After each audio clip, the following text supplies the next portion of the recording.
Hello friends, आज हम बात करेंगे क्लास 10th जो हाफ ईयरली का आज पेपर हुआ है आपका विज्ञान का। तो उसके एनालिसिस देखेंगे कैसा पेपर आया है और उसके सॉल्यूशन के बारे में हम इस वीडियो में देखेंगे। तो चलिए हम पहला इसी तरीके का पैटर्न आपका वार्षिक पेपर रहेगा और मोस्टली क्वेश्चन इसमें भी आपको वार्षिक में देखने को मिलेंगे। तो देखिएगा, पहला जो क्वेश्चन था आपका कैल्शियम ऑक्साइड CaO कि जब जल से क्रिया की जाती है तो आपकी हीट निकलती है। ठीक है, तो ये कौन सी अभिक्रिया हो गई? ऊष्माक्षेपी रिएक्शन।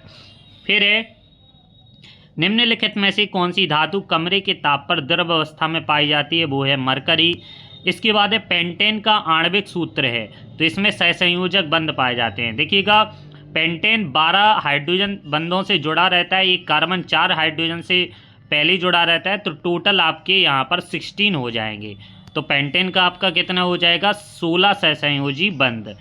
इसके बाद है निम्नलिखित में से कौन सा यौगिक तनु अम्ल से अभिक्रिया करके कार्बन डाइऑक्साइड नहीं देगा?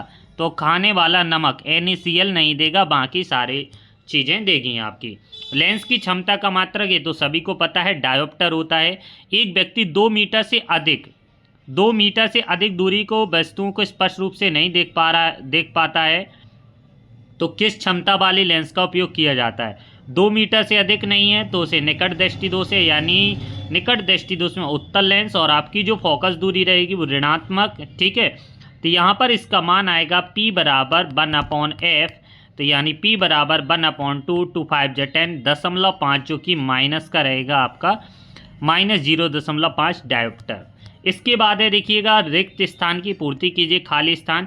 वे अभिक्रियाएं जो अभिकारक के बीच आयन का आदान प्रदान होती हैं वो कहलाती हैं आपकी द्विविस्थापन अभिक्रियाएं। ठीक है, द्विविस्थापन। अम्ल नीले लिटमस को कर देता है लाल कर देता है। 2 या 2 से अधिक वस्तुओं के धातुओं के समांगी मिश्रण को कहते हैं मिश्र धातु। ठीक है, इसके बाद है खाली जगह में श्रृंखलन क्षमता बहुत अधिक होती है। हमने बताया था कार्बन में श्रृंखलन क्षमता का गुण बहुत अधिक पाया जाता है। तंत्र की प्रमुख इकाई आपकी जो न्यूरॉन होती है वो होती है, ये आपका इसी तरीके से तंत्र का इसमें दिया गया है, यानी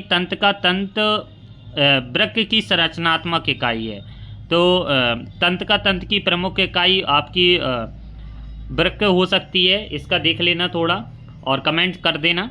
वस्तुओं को हम प्रकाश की उपस्थिति में देख सकते हैं, सनलाइट की उपस्थिति में। फिर है देखिएगा CaCO3 + CO2 का होल ट्वाइस। ये ऊष्मी अपघटन, यहाँ ऊष्मा निकलती है, बिल्कुल सत्य है। धातुओं के ऑक्साइड प्रायः क्षारीय प्रकृति के होते हैं, बिल्कुल सत्य है। एल्डिहाइड का सामान्य सूत्र है, बिल्कुल सत्य है। मनुष्य को दोहरा परिसंचरण तंत्र होता है, ये भी सत्य है। अनुमस्तिष्क शरीर की स्थिति संतुलन को प्रदान नहीं करता, ये गलत है। एकलिंगी पुष्पों में स्वपरागण होता है, ये गलत है। लास्ट के 2 गलत है, बाकी आपके सभी सही है। इसके बाद देखिएगा, सही जोड़ी मिलाइएगा। नेफ्रॉन क्या करता है? जो नेफ्रॉन होता है वो आपकी वृक्क की संरचनात्मक इकाई होती है। रक्त का थक्का जमता है प्लेटलेट्स द्वारा। जाइलम आपका जल का संबंध करती है। मास्टर ग्रंथि को पीयूष ग्रंथि कहते हैं। पलकों का झपकना प्रतिवर्ती क्रिया। मादा हार्मोन में एस्ट्रोजन हार्मोन पाए जाते हैं। इसके बाद एक वाक्य में उत्तर दीजिएगा, अयस्कों में उपस्थित मिट्टी और रेत की अशुद्धियाँ क्या कहलाती हैं? गैंग कहलाती हैं। ठीक है, एल्केन समजातीय श्रेणी के प्रथम सदस्य का नाम व सूत्र लिखिएगा। तो देखिएगा, हमने बताया था एल्केन का आपका प्रथम सदस्य का होता है CH4, जिसको बोलते हैं हम मेथेन। ठीक है, मीथेन गैस होती है, इसी को मार्स गैस भी कहते हैं। रजोधर्म की अवधि कितने दिन की होती है? तो रजोधर्म की अवधि आपकी 2 से 8 दिन की होती है, मैक्सिमम 8 और मिनिमम आपकी 2 दिन। श्वेत प्रकाश के विक्षेपण में किस रंग के प्रकाश का विचलन न्यूनतम होता है? तो देखिएगा, बेजानी आए पीनाला से आप समझते हो, तो सबसे न्यूनतम विचलन होता है। अधिकतम विचलन तो आपकी तरंगदैर्घ्य ज़्यादा होती है, बैगनी तरंगदैर्घ्य लाल रंग की होती है, लेकिन न्यूनतम विचलन किसका कम होता है? लाल रंग का न्यूनतम। तो इसका आंसर हो जाएगा लाल। अनेक आहार श्रृंखलाओं का संयुक्त समूह क्या कहलाती है? खाद्य श्रृंखला। ठीक है, फूड चेन। और इसके बाद है रेफ्रिजरेटर में तथा AC में उपयोग CFC का पूरा नाम जो किया जाता है क्लोरोफ्लोरोकार्बन, इसको बोलते हैं क्लोरोफ्लोरो, और C को क्या बोलते हैं? कार्बन। ठीक है, इसके बाद है देखिएगा ऊष्माक्षेपी अभिक्रिया को परिभाषित कीजिएगा जो आपकी ऊष्मा प्रदान करती है। ये पूरा उदाहरण सहित लिखिएगा, ये आपके ऑब्जेक्ट में भी दिया गया, उसी से लिख सकते हैं। लोहे की वस्तुओं में पेंट क्यों करते हैं? जंग से बचाने के लिए, संक्षारण से बचाने के लिए। पीतल व तांबे के बर्तनों में दही खट्टे पदार्थ क्यों नहीं रखने चाहिए? क्योंकि खट्टे पदार्थों में अम्ल पाया जाता है और तांबे पीतल से आपके अम्लों से क्रिया करके आपका क्यूप्रस सल्फेट बना लेते हैं। ठीक है, तो इस तरीके से तांबे के जो कि हमारे विषाक्तता होते हैं और शरीर के लिए हानिकारक होते हैं। अम्ल का जलीय विलयन विद्युत का चालन क्यों करता है? ठीक है, क्योंकि अम्ल में कौन से धनायन होते हैं? H+ धनायन होते हैं और H+ धनायन विद्युत का चालन बहुत तेजी से करते हैं। सोडियम को केरोसिन में डुबोकर क्यों रखा जाता है? सोडियम को केरोसिन में डुबोकर इसलिए रखा जाता है कि सोडियम एक बहुत ही क्रियाशील धातु है और वायु के संपर्क में आने पर ये आग पकड़ लेती है, खुले के संपर्क में और वायु से क्रिया करके, इसलिए सोडियम को केरोसिन में डुबोकर रखा जाता है। एक व्यक्ति प्रत्येक घर में सुनार बनकर जाता है और पुराने और मलिन सोने के आभूषणों को पहले की चमक पैदा करने का ढोंग रचाया। कोई संदेह किए बिना ही एक महिला सोने की कंगन उसे दे देती है जिससे वह विशेष विलयन में डाल देता है। कंगन नए तरह चमकने लगते हैं, उसका वजन अत्यंत कम हो जाता है, महिला बहुत दुखी होती है। काफ़ी तर्क वितर्क के बाद उस व्यक्ति को झुकना पड़ता है और जासूसी की तरह उस विलयन का नाम प्रकृति के बारे में लिखिएगा। देखिए उस विलयन का नाम होता है आपका एक्वारेजिया, एक्वारेजिया, और एक्वारेजिया कहलाता है आपका, इसको अम्ल राज भी बोलते हैं। और एक्वारेजिया में 3:1 यानी 3 अनुपात में HCl और 1 अनुपात में HNO3 के जब मिश्रण को बना दिया जाता है तो एक्वारेजिया होता है जो सोने को भी गला सकता है। समजातीय श्रेणी क्या है? ये भी अच्छी समजातीय श्रेणी जिसमें आपके धातु उसके गुण समान तरीके से प्रदर्शित करते हैं, होमोजीनियस सीरीज धातु और अधातु के, वो हमारी कहलाती है समजातीय श्रेणी। हाइड्रोकार्बन क्या है? हाइड्रोकार्बन भी हमने पढ़ाए हुए थे। ठीक है, हाइड्रोकार्बन क्या है? जो एकल बंध और द्विबंध द्वारा संतुष्ट होते हैं वो हाइड्रोकार्बन कहलाते हैं। हाइड्रोकार्बन भी आपके 3 प्रकार के होते हैं, संतृप्त, असंतृप्त हाइड्रोकार्बन 2 प्रकार के होते हैं, सॉरी, संतृप्त और संतृप्त। और संतृप्त आपका एल्केन होता है, असंतृप्त एल्कीन और एल्काइन। मीथेन का संरचना, इलेक्ट्रॉन संरचना बिंदु बनाना था, तो देखो मीथेन कितने हाइड्रोजन से सेटिस्फाई होता है? 4, यानी एक इसके चारों ओर आपके 2 बिंदु और यहाँ पर हाइड्रोजन 1 तो यहाँ पर इस तरीके से इसका मीथेन का इलेक्ट्रॉन बिंदु संरचना बना सकते थे आप 4 तरीके से, तो 1 2 3 4 चारों तरफ। और C2H4 का भी इलेक्ट्रॉन संरचना बिंदु डॉट स्ट्रक्चर, केवल डॉट से बना इलेक्ट्रॉन यानी डॉट स्ट्रक्चर फॉर्मूला। फिर है स्वपोषी पोषण के लिए कौन सी परिस्थितियाँ? इसके लिए आपका ये पर्यावरण का क्वेश्चन है। मानव के वहन तंत्र के कौन कौन से घटक हैं? इन घटक को लिखना था। मानव मस्तिष्क के कोई 2 कार्य, थायरॉक्सिन इंसुलिन हार्मोन से क्या क्या होता है। मानव के वृषण के 2 कार्य, वृषण क्या क्या करता है।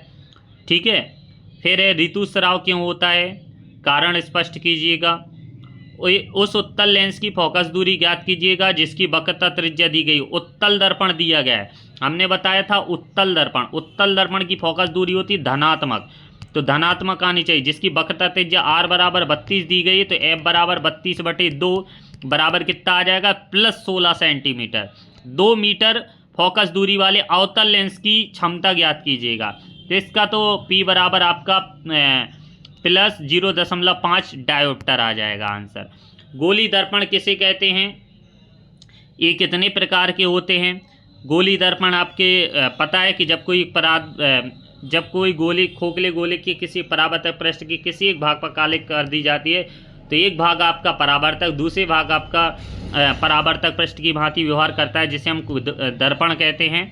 और यह आपके 2 प्रकार गोली दर्पण आपके कितने प्रकार के होते हैं? 2 प्रकार के होते हैं, स्फेरिकल मिरर। और स्फेरिकल मिरर 2 प्रकार के होते हैं, कौन कौन? उत्तल मिरर और कॉनकेव और कॉन्वेक्स, यानी उत्तल दर्पण और अवतल दर्पण। लेंस की क्षमता का परिभाषित कीजिए। फोकस दूरी के व्युत्क्रम को लेंस की क्षमता कहते हैं, इसका मात्रक डायोप्टर होता है। आकाश का रंग नीला क्यों दिखाई देता है? विकिरण के कारण। इंद्रधनुष वर्षा होने के बाद क्यों दिखाई देती हैं? क्योंकि जल की छोटी छोटी बूंदें प्रिज्म की भांति व्यवहार करती हैं और जब से प्रकाश की किरण प्रिज्म से होकर हो जाती है तो 7 रंगों में विभक्त हो जाती है। पारीतंत्र क्या है? पारीतंत्र के कौन कौन से घटक हैं जिसमें जैविक और अजैविक घटक के बारे में बताना है। यानी अपने चारों ओर जो जैविक और अजैविक घटक एक श्रृंखला का निर्माण करते हैं, जिसे पारितंत्र कहते हैं। विषम पोषी पोषण क्या है, आपको इस तरीके से लिखना था मृतोपजीवी वाले पार्ट उसमें। फिर इसमें चारों रिएक्शन को आपको संतुलित करके नाइट्रोजन की हाइड्रोजन की गैस का अमोनिया, हाइड्रोजन सल्फाइड वायुदमन होने पर सल्फर डाइऑक्साइड, पोटेशियम धातु के साथ क्रिया करके बनाता है पोटेशियम हाइड्रोक्साइड, हाइड्रोजन गैस निकलती है, और इनको आपको संतुलित करना था, तो इनको संतुलित कर सकते थे। फिर है देखिएगा अलैंगिक लैंगिक जनन में 3 अंतर, परागण और निषेचन में 3 अंतर। क्या होता है जब से प्रकाश की किरण प्रिज्म से हो जाती है, तो चित्र द्वारा समझाइएगा। हमने बताया था इसी के लिए ना 7 रंगों में विभक्त हो जाती है, ठीक है। ने ये आपका ये आया था निकट दृष्टि दोष से कोई छात्र 5 मीटर से अधिक दूरी के बिंब को स्पष्ट नहीं देख पाता है। कौन सा उसमें आपका है, कारण सहित और निर्माण भी बताइएगा, चित्त सहित। मानव के पाचन तंत्र का स्वच्छ नामांकित चित्र बनाना था। चाहे धमनी सिरा में 4 अंतर लिख सकते थे। एक ग्वाले दूध में बेकिंग सोडा मिलाता है, इसका पीएच मान क्षारीय क्यों कर देता है, दूध को दही बनने में अधिक समय क्यों लगता है, आपको कारण सहित पर। या धोने वाला सोडा, प्लास्टर पेरिस के 2 उपयोग, और प्रकाश के परावर्तन अपवर्तन को रेखाचित्र सहित समझाना था। तो ये था आपका क्लास 10th का साइंस का पेपर। बहुत ही ईजी पेपर आया था, हाफ ईयरली का, पूरे मध्य प्रदेश का ये पेपर है, और आई होप कि आपका अच्छा गया होगा। और इसी पैटर्न के आधार पर आपका वार्षिक पेपर भी पूछा जाएगा। हम बहुत सारे इंपॉर्टेंट क्वेश्चन आपको इस चैनल पर हम अपलोड करते रहेंगे, तो प्लीज़ वीडियो को लाइक कर देना और चैनल को सब्सक्राइब कर लेना। एग्जाम टाइम आपको जो जो क्वेश्चन बताए जाएंगे वही क्वेश्चन आपको देखने को मिलेंगे, तो अपडेट बने रहिएगा। और टेलीग्राम चैनल को भी जरूर ज्वाइन कर लीजिएगा। तो मिलते हैं नेक्स्ट वीडियो में, तब तक के लिए धन्यवाद।